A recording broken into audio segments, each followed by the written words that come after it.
हर हर महादेव दोस्तों। आज हम देखने वाले हैं कि कैसे एक सच्चे भक्त की पुकार सुन के खुद महादेव उनकी मदद करने चले आते हैं। आज हम बात करने वाले हैं मूवी ओह माय गॉड 2 के बारे में। तो चलिए बिना देर किए शुरू करते हैं मूवी की एक्सप्लेनेशन। मूवी की शुरुआत में हम महाकाल भक्त कांतिलाल शाह को देखते हैं, जो कि एक सच्चे भक्त की आइडियल इमेज है, जिनका महाकाल मंदिर के सामने चढ़ावा यानी फूल प्रसाद आदि की दुकान है और सुबह पहला चढ़ावा इन्हीं की दुकान से जाता है। फिर हमें उनकी फैमिली को दिखाया जाता है, जिसमें उनकी बीवी, बेटी और बेटा विवेक है। एक दिन विवेक अपने दोस्त के घर पढ़ाई करने जाता है और घर पे कह देता है कि आज रात वो नहीं रुकेगा और अपने दोस्त के यहाँ पढ़ने जाएगा। और अगली सुबह कांति को फ़ोन आता है कि विवेक हॉस्पिटलाइज्ड है और डॉक्टर उनकी बेटी और पत्नी को कुछ भी बता नहीं रहे। तभी कांति भागा दौड़ा हॉस्पिटल पहुंचता है और डॉक्टर से मिलता है। तभी डॉक्टर बताते हैं कि विवेक ने कुछ ऐसी गोलियां खाई है जिसकी वजह से वो रात भर से जगा हुआ है। तभी कांतिलाल कहता है कि इसमें कौन सी बड़ी बात है, पढ़ने के लिए रात भर जगेगा तो बीमार ही होगा ना। तभी डॉक्टर एक्सप्लेन करते हैं कि विवेक ने चीप क्वालिटी की वाइग्रा की गोलियां खाई है और इसी की वजह से वो रात भर मास्टरबेट करता रहा और कमजोरी की वजह से बेहोश हो गया। ये सुनकर तो कांति को विवेक पर बहुत ज़्यादा गुस्सा आता है और वो विवेक पर बहुत चिल्लाते हैं। तभी डॉक्टर उनको समझाते हैं कि ऐसी परिस्थिति में बच्चों से समझदारी से बात करनी चाहिए और विवेक अभी गिल्ट में है और डिप्रेशन में भी है और इसमें उसकी कोई गलती नहीं है।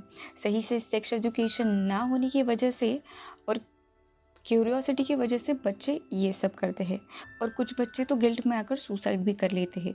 इसके लिए कांति को अपने बेटे से नॉर्मल पेश आना चाहिए। ये सब सुनकर कांति को रियलाइज होता है कि आखिर ऐसा क्या हुआ कि मेरे बच्चे को ये सब करना पड़ा, और यही जानने के लिए वो रात को विवेक को घर ले आते हैं और सुबह उसके दोस्त से मिलने चले जाते हैं। तभी विवेक का दोस्त बताता है कि स्कूल में सालसा डांस कंपटीशन के बीच विवेक एक लड़की का पार्टनर बनता है और डांस भी अच्छा वो लोग कर लेते हैं और उनकी केमिस्ट्री भी बहुत अच्छी होती है। लेकिन कुछ जलकुकड़े क्लासमेट्स की वजह से उनकी पार्टनरशिप टूट जाती है। वो लोग उस लड़की के कान भर देते हैं और इसलिए वो आगे कंपटीशन में कंटिन्यू नहीं कर पाते हैं। और यही नहीं बल्कि वो लोग विवेक को उसके लिंग के आकार को लेकर बुली भी करते हैं और इसी बात को लेकर विवेक हमेशा परेशान रहता है और इसीलिए उसके मन में ये शंका भी हो गई कि कहीं उसका लिंग सच में छोटा नहीं है। और यही बात जानने के लिए विवेक अपनी रिसर्च चालू कर देता है, जिसमें उसे पता चलता है कि छोटे लिंग की वजह से लड़कों को कितनी दिक्कत होती है। उसकी वजह से bad marriages, depression, loss of love, बीवी का छोड़ के चले जाना एक्सेट्रा। और यही सारी गूगल रिसर्च देख के तो विवेक डिप्रेस्ड ही हो जाता है और अपने लिंग बढ़ाने के लिए वो कुछ अजीबोगरीब तरीके ट्राई करने लगता है और इसी चक्कर में वो कुछ लिंग बढ़ाने का दावा करने वाले हकीम, जड़ी बूटी वाले बाबा, लोकल डॉक्टर, इवन मेडिकल से अनप्रिस्क्राइब मेडिसिन लेके आता है और यही दवाई खाने की वजह से उसको हॉस्पिटल जाना पड़ता है। और यह सब सुनकर कांति को बहुत ज़्यादा दुख होता है और वो महादेव को प्रार्थना करते हैं कि उसके बेटे को इस संकट से बचाए महाराज। लेकिन महादेव को पता है कि आगे संकट बहुत है, इसलिए वो अपने एक दूत को कांति की मदद करने पृथ्वी पर भेजते हैं। तो वो जो दूत होता है वो और कोई नहीं, अक्षय कुमार जी होता है, जिन्हें आगे चल के कांतिलाल महाराज के नाम से पुकारते हैं। कुछ दिनों के बाद कांति को स्कूल बुलाते हैं और उसे बताया जाता है कि विवेक ने जो हरकत की है उसकी वजह से उसे हम स्कूल से बाहर निकाल रहे हैं। कांति को समझ नहीं आ रहा था कि ऐसा क्या हो गया जिसकी वजह से विवेक को स्कूल से बाहर निकाल रहे हैं। तब उनको एक वीडियो दिखाया जाता है कि विवेक स्कूल के बाथरूम में मास्टरबेट कर रहा था और किसी ने ये वीडियो निकालकर वायरल कर दी है और स्कूल ने अश्लील कृत्य करने की वजह से उसे स्कूल से बाहर निकाल दिया गया है। और वीडियो के वायरल होने की वजह से ये वीडियो विवेक की माँ, बहन और गली मोहल्ले तक भी पहुंच जाती है, जिसकी वजह से पूरी फैमिली को बहुत इमोशनल टॉर्चर सहना पड़ता है। और ये सब असह्य होने के कारण कांति फैमिली के साथ कुछ दिन बाहर जाकर रहने का प्लान करते हैं। ट्रेन सुबह की होने के कारण से वो रात भर स्टेशन पर ही रुकते हैं। ये सब होता हुआ देख विवेक बहुत दुखी हो जाता है और सुसाइड करने रेलवे ट्रैक पर पहुंच जाता है। और यहीं पर कांति की फिर से मुलाकात होती है महाराज से। तभी महाराज कांति को बताते हैं कि अपने बेटे को देखो, वो यहाँ नहीं दिख रहा। इन शॉर्ट महाराज उसे हिंट दे रहे थे। तभी कांति डरकर विवेक को ढूंढता है और उसे वो रेलवे ट्रैक पर दिखता है जिस पर तेजी से रेलवे आ रही थी। कांति अपने बेटे को बचाने में असमर्थ होता है, लेकिन शिव का दास पर नहीं आती कोई आज, क्योंकि विवेक को महादेव खुद यानी महाराज बचा लेते हैं। ये देखकर कांति को बहुत टेंशन आ जाता है और वो मन हल्का करने के लिए महाराज से बात करने लगता है, अपनी सारी परेशानियां उनको बताने लगता है। तभी पहेलियों में बोलने वाले पगलेट महाराज उसे बताते हैं कि सारी दुनिया तुम्हारे बेटे को गलत मानती है, लेकिन क्या तुमने कभी जानने की कोशिश की कि विवेक सही में गलत भी है या नहीं। और इसी कन्वर्सेशन में कांति को समझ आता है कि जो भी हुआ उसमें विवेक की नहीं बल्कि हमारी स्कूल की, उन बाबाओं की और मेडिकल वाले की गलती है, क्योंकि अगर उसे सही जगह से सही ज्ञान मिला होता और कपटी लोग उसे गुमराह ना करते तो शायद ये सब नहीं होता। इसलिए वो उन चारों लोगों पर केस दर्ज करता है, पहला स्कूल, फिर मेडिकल, फिर बाबा लोग और आदि में वो खुद पर भी केस करता है, क्योंकि वो उसे सही शिक्षा देने में असमर्थ रहा और जिसकी वजह से ये सब हुआ। कोर्ट में खुद पर केस करने वाले आदमी को देखकर जज भी आश्चर्यचकित हो जाते हैं। तभी कांति कहते हैं कि मैं इन चारों लोगों पर मानहानि का केस लगाता हूँ, क्योंकि इन चारों की लापरवाही की वजह से मेरा बेटा अज्ञानता का शिकार हुआ। मैं चाहता हूँ कि ये लोग मेरे बेटे से माफ़ी मांगे और उसे स्कूल में फिर से एडमिशन दिया जाए, और इसी के साथ ये लोग महाकाल पर चढ़ावे के लिए मुझे 21 रुपये, 11 रुपये, 51 रुपये और 101 रुपये दें। लेकिन तभी यहाँ पे कामिनी नाम की एक वकील की एंट्री होती है, जो कि बहुत फेमस और स्मार्ट वकील है, और वह आते ही केस को बेबुनियाद बताकर रफा दफा करने की कोशिश भी करती है और ये केस अपने अंडर कर लेती है। और यह देखकर कांति का वकील अपोजिशन के वकील को देखकर भाग जाता है। अब कोई भी वकील ना मिलने के कारण कांतिलाल केस खुद लड़ने का प्रस्ताव रखता है और जज साहब से नेक्स्ट डेट मांगता है, और तारीख मिलते ही कांति जी जान से केस की पढ़ाई और सबूत इकट्ठे करने में लग जाते हैं। दिन रात पढ़ाई और रिसर्च करने के बाद वो वैलिड पॉइंट इकट्ठे करते हैं, जिसमें उसका साथ उसकी बेटी भी देती है। जल्दी ही तारीख वाला दिन भी आ जाता है और कांति वहाँ पहुँच जाता है और धूल मिट्टी से भरे हुए कोर्ट को साफ कर चकाचक कर देता है और चप्पल बाहर रखकर कोर्ट में केस लड़ने आ जाता है। साफ कोर्ट देखकर जज कांति को थैंक यू भी बोलता है, और लेकिन अभी भी केस एक्सेप्ट नहीं हुआ होता है, और केस एक्सेप्ट करने के लिए कांति को अपना पॉइंट प्रूव करना होगा कि केस वैलिड है। तभी कांति कोर्ट में सबको सनातन धर्म के 4 स्तंभों के बारे में बताता है, धर्म, अर्थ, मोक्ष और काम, जिसमें अश्लीलता भी है, पर हम इसे पढ़ते नहीं इसलिए हमें ये अश्लील लगता है। अगर हम पढ़ के समझे तो वो ज्ञान होगा, अश्लीलता नहीं। लेकिन कामिनी यानी अपोजिशन एडवोकेट का कहना होता है कि हम किसी भी टॉपिक को स्कूल में ऐसे ही नहीं पढ़ा सकते हैं, हर स्कूल के कुछ अपने नियम होते हैं। जिस पर कांति कहता है कि अगर ये सब पहले ही स्कूल में पढ़ा दिया होता तो आज यह सब कुछ गलत नहीं लग रहा होता, और अपने पॉइंट्स वैलिड होने की वजह से लास्ट में जज साहब उसका केस आखिर एक्सेप्ट कर ही लेते हैं, और केस रजिस्टर होने पर कांति बहुत खुश होता है। कामिनी अब केस को अच्छी तरीके से समझकर और पढ़ाई कर कर अगली तारीख को विवेक को कोर्ट के कटघरे में बुलाती है और उसको उस वीडियो के बारे में उल्टे सीधे सवाल पूछती है, जिसको सुनकर विवेक खुद को बहुत छोटा और अनकंफर्टेबल फील करता है और एम्बैरेस्ड होके उसके सवालों के जवाब दिए बिना वहाँ से भाग जाता है, जो देखकर कांति को बहुत बुरा लगता है और वो बहुत दुखी हो जाता है और उस सुनवाई पर कुछ बोलता नहीं। उस रात घर पहुँचने के बाद कांति की मुलाकात बाहर चौराहे पर बैठे महादेव से होती है। महादेव कांति से कहते हैं, वही बोलो जो कानों को अच्छा लगे, जो समाज को अच्छा लगे। जिस पर कांति कहता है कि आपकी बातें किसी के समझ में भी आती है या नहीं। जिस पर महादेव यानी महाराज कहते हैं कि मेरी बातें जिसको समझना होता है वो बराबर समझ जाता है, और तभी कांति को महाराज की सारी बातें समझ आ जाती है और उसके दिमाग की बत्ती जल जाती है। और अगली तारीख में कोर्ट पहुंचने पर कांति कुछ मस्त सा स्पीच देते हैं, और कांति को ये ऑलरेडी समझ आ गया था कि अगला नंबर उनकी बीवी और बेटी का है कटघरे में खड़े होने का, और कांति इसका बहुत अच्छा होमवर्क करके आए थे। ठीक वैसा ही होता है। कांति की बीवी और बेटी से कामिनी उल्टे सुल्टे सवाल पूछती है, जिसका वो दोनों सही ढंग से और ओपन माइंडेड जवाब देती है। अगले शख्स कामिनी एक औरत को कटघरे में बुलाती है, जो कि एक प्रोस्टिट्यूट होती है, और यह कामिनी सबको बताती है कि इनका बच्चा भी सेम स्कूल में पढ़ता है और स्कूल उसे अलो भी करता है, क्योंकि बच्चे का बैकग्राउंड कैसा भी हो, पर उसे सिर्फ स्कूल के अंदर नियमों में रहना होगा। और अगर स्कूल के नियमों का उल्लंघन करने वाले बच्चे को स्कूल से निकाल दिया तो उसमें बुरा क्या किया। जो सुनकर कांति की बोलती बंद हो जाती है। और फिर से अगले दिन कांति की मुलाकात होती है महाराज से, और हर बार की तरह महाराज उसे पहेलियों में अगली राह बताते हैं, जिस पर महाराज कांति को समझाते हैं कि सवाल नहीं करोगे तो जवाब कहाँ से मिलेगा। सवाल के अंदर ही सवाल है, सवाल के बाद फिर सवाल है, जवाब के बाद फिर सवाल है, सारा सवाल जवाब में ही होता है।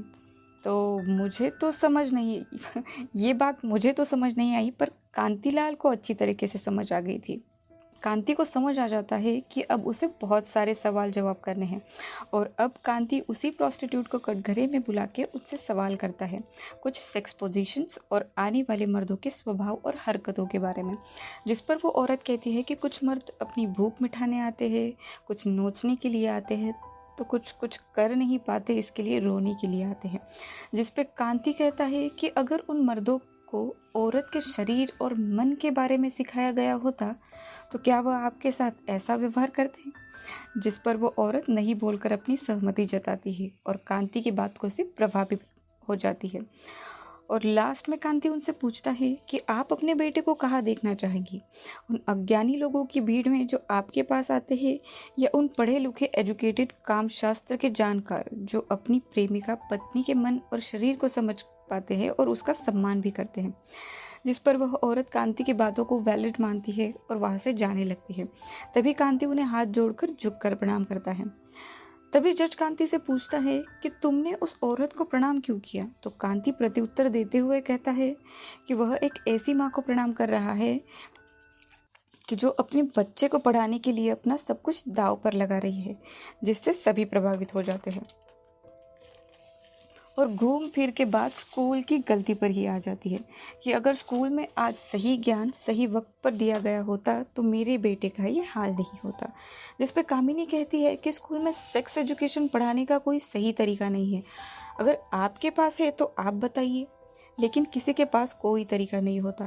तब कामिनी कहती है अगर आपके पास अगली तारीख तक कोई नॉन वल्गर तरीका ना हो तो आप यह केस वापस ले लीजिएगा, और तरीका है तो ज़रूर बताएं। अगली सुबह कांति को फिर महादेव कचौरी खरीदते हुए दिखते हैं, और फिर से महादेव उसे पहेलियों में ज्ञान देने लगते हैं, और वो उसे कहते हैं कि सच को दबाओ मत, सच को बताओ कि सच हमेशा नग्न होता है, जो है उसे वैसा बताओ, क्योंकि सत्य सुंदर होता है और सुंदर ही शिव है। और महाराज उसके हाथ में कचौरी देकर कहते हैं कि कचौरी देख कर खाना, और वहाँ से चले जाते हैं। कचौरी के कागज़ में कुछ खास इन्फॉर्मेशन होती है जो कांति को अगली पेशे में बहुत काम आने वाली थी। अगले दिन कांति कुछ ह्यूमन बॉडी के पोस्टर्स लेके कोर्ट में पहुँच जाता है, जो कि पूरे नग्न चित्र थे, जिस पर कामिनी कहती है कि ये पोस्टर बहुत ही अनकम्फर्टेबल और वर्गर है और उनको यहाँ से हटा देना चाहिए। जिस पर कांति कहता है कि ये पोस्टर तो हर स्कूल में और प्रयोगशाला में पाए जाते हैं, और सारे टीचर्स इन्हीं पोस्टर्स से बच्चों को बॉडी पार्ट्स पढ़ाते हैं, और इन्हीं पोस्टर्स का यूज़ करके हम गुप्तंग भी तो पढ़ा सकते हैं। और कांति आगे कहता है कि जन्म से लेकर मृत्यु तक हर प्रमाण पत्र पर हमारी पहचान लिंग से होती है, और आज उसी लिंग के बारे में बात करने में हमें शर्म क्यों आती है। और ऐसे ही कुछ और वैलिड पॉइंट्स बताकर कांति केस को अपनी तरफ कर लेता है। लेकिन इस पर कामिनी सभी मौजूद लोगों से पूछती है कि यह किन किन लोगों को स्कूल में सब सिखाना चाहिए। इस पर सहमति है, जिस पर सिर्फ एक दो लोग ही हाथ उठाते हैं, और यह देखकर जज अगली तारीख दे देते हैं। लेकिन इस डिबेट का कोर्ट के बाहर प्रभाव बहुत ही पॉजिटिव हुआ था और सभी लोग चाहते थे कि स्कूल में इस टॉपिक पर बात और पढ़ाई होनी चाहिए। और यह सब देख के स्कूल के प्रिंसिपल को अब डर लगने लगा था कि अब वो ये केस हार ही जाएगा, क्योंकि बात अब स्कूल के रेपुटेशन पर आ गई थी। तभी वो कांति के साथ एक मीटिंग फिक्स करते हैं और उसे केस वापस लेने के लिए और अपने बेटे की और बदनामी से बचाने के लिए 1 करोड़ का चेक देते हैं। और कांति वो चेक एक्सेप्ट भी कर लेता है और डॉक्यूमेंट्स पर सिग्नेचर कर लेता है। लेकिन घर जाते समय कांति को यह बात बिल्कुल गलत लग रही थी। तभी गहरी सोच में होने के कारण उसका एक्सीडेंट हो जाता है और वो बहुत गंभीर रूप से जख्मी हो जाता है। जब अगले दिन उसके हॉस्पिटल में नींद खुलती है तो उसे महादेव दिखते हैं, जो उसे बताते हैं कि तुम मर चुके हो। मैंने तुमसे कहा था कि अगर तुमने सब महादेव पर छोड़ दिया है तो तुमको अपना दिमाग क्यों चलाना था, और वो भी गलत जगह। तुम्हें मुझ पे विश्वास नहीं था क्या? और यह बोल के महाराज अपनी असली रूप यानी भोलेनाथ के रूप में आ जाते हैं और कहते हैं कि तुम्हारी मौत के कारण तुम्हारी पूरी फैमिली मेरी चौखट पर धरना देने बैठी है और रो रहे हैं।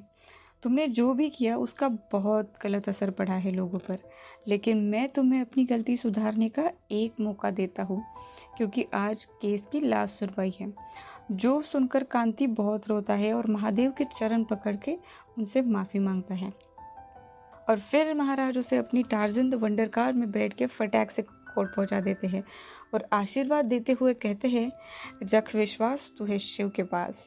तो लास्ट सुनवाई में कांति अपनी बातें रखता है, जिसमें वो कहता है कि यह कहानी 1835 में अंग्रेज के ज़माने में शुरू हुई थी, जिन्होंने गुरुकुल में शिक्षा हटा के अपनी अंग्रेजी शिक्षा भारत में लागू कर दी और हमारी सारे पद्धति को बदल कर रख दिया, और उस गुरुकुल को भी हटवा दिया जहां हम कामशास्त्र पढ़ाया जाता था। अंग्रेज़ों ने यह बदला, फिर भी हम आज़ादी के बाद उनकी क्यों मान रहे हैं, जबकि वो हमारी गुरुकुल की शिक्षा अपने देश में आधुनिक पढ़ाई के नाम पर सिखा रहे हैं और हमसे आगे निकलकर हमें पीछे ढकेलते चले गए हैं और हम वही के वही रह गए हैं। तभी महादेव कोर्ट में विवेक को लेके आते हैं और फिर कामिनी उससे सवाल पूछने लगती है कि क्या उस दिन तुमने गलत किया, जिस पे विवेक उत्तर देता है कि उसने जो भी किया गलत नहीं किया, उसने जिस जगह पे किया वो जगह गलत थी। यह कहकर वह स्कूल से माफ़ी मांगता है और पूरे सम्मान के साथ उसे स्कूल में एडमिशन देने की रिक्वेस्ट करता है। तब कामिनी उसे कहते हैं कि तुमने गलत करके भी तुम बेशर्मों की तरह उसे गलत नहीं मान रहे। लेकिन तभी धीरे धीरे कोर्ट में मौजूद सभी लोग विवेक की बात से सहमत होकर उसकी साइड में आ जाते हैं और सबका कहना था कि विवेक ने कुछ गलत नहीं किया, क्योंकि हम भी मास्टरबेट करते हैं और सभी करते हैं। और ऐसे ही सभी कांति की बातों से प्रभावित होते हैं और कांति यह केस जीत जाता है। और तभी जज साहब अपने फैसले में कहते हैं कि गलती एजुकेशन सिस्टम की है और उनकी एजुकेशन सिस्टम से यह गुजारिश है कि वह जल्द से जल्द अपने सिलेबस में सेक्स एजुकेशन के टॉपिक ऐड करे। और जिन चारों लोगों ने गलती की है उनको 11 रुपये, 21 रुपये, 51 रुपये और 101 रुपये कांति को कंपेंसेशन के रूप में महाकाल को चढ़ावे के लिए देने का आदेश देते हैं। और विवेक को भी सेम स्कूल में सेम क्लास और सेम बेंच पर सम्मान के साथ एडमिशन देने का हुक्म देते हैं। और एंड में कामिनी कांति से कहती है कि आप इस केस को इसलिए जीते क्योंकि आप फैमिली के लिए लड़ रहे थे और मैं व्यापार के लिए। और लास्ट में कामिनी कांति से माफ़ी मांगकर वहाँ से चली जाती है और इसी के साथ हमारी कहानी ख़त्म हो जाती है। तो दोस्तों, आपको ये कहानी कैसी लगी कमेंट्स में ज़रूर बताइएगा। तब तक के लिए बाय बाय, मिलते हैं अगली एक्सप्लेनेशन में।